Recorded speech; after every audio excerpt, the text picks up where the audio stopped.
जाऊन दे. कोण आहे? कोण आहे? ए, चल, चल, चल. रामच द्यायला का?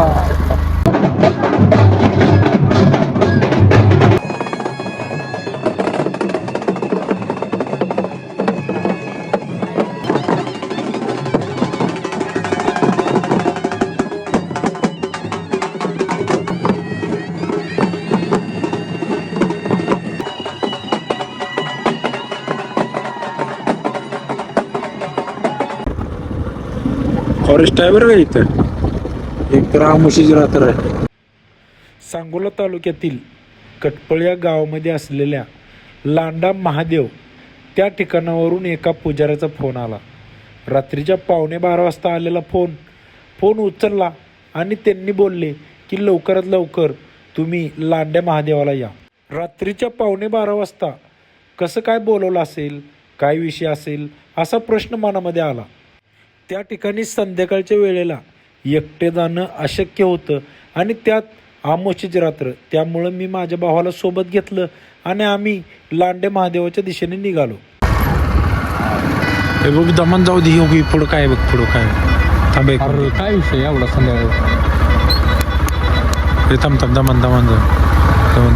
कोण आहे? कोण आहे? ए, चल, चल, चल. रामच द्यायला का? शपथ अवघड आहे. रात्रीच्या वेळेला फॉरेस्टमध्ये असा काही प्रकार समोर दिसला, त्यामुळं आमच्या पायाखालची जमीनच सरकली आणि आमच्या अंगामध्ये अक्षरशः घाम फुटला.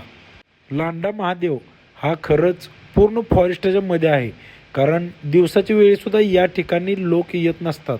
पण आम्ही रात्रीच्या 12 वाजता निघालोय. तर मंडळी, आपण आज लांडे महादेव या ठिकाणी पोचलो आहोत. तुम्ही पाहू शकता पाठीमागं लांडे महादेव आहे. त्या ठिकाणी आता आपण पोचलो आहोत. आता वाजले तर रात्रीच्या 1:20 झालेत. तुम्ही पाहू शकताय. तर आम्हाला करेक्ट 11:15 वाजता पुजाऱ्याचा फोन आला होता आणि जो काही चमत्कार घडला आहे तो तुम्हाला या ठिकाणी आपल्याला आज पाहायला मिळणार आहे. खरं तर आज आमोशीची रात्र आणि त्यात महाशिवरात्री, यामुळे खूपच भीतीचं वातावरण आहे सगळीकडे.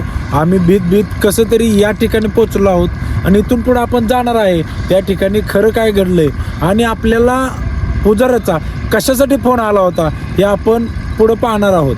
चला तर मग.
ज्या ठिकाणी लोक दिवसा जायला घाबरतात त्या ठिकाणी हे लोक आहेत ते लांडे महादेव या ठिकाणी रात्रीचे 12-1-1:30 वाजेपर्यंत मोठ्या भाविक भक्ताने इथे भक्त येतात आणि कावड्या अशा पद्धतीने नाचवतात आणि देवाला प्रसन्न करतात. हाच सगळ्यात मोठा चमत्कार म्हणावा लागेल. हा नवसाला पावणारा लांडा महादेव कटपळ या ठिकाणी आहे. श्रद्धेने लोक या ठिकाणी येतात आणि देवाची पूजा अर्चा करत असतात. तुम्ही पण एक दिवस नक्की या ठिकाणी या. खूप प्रसन्न वातावरण असं आहे.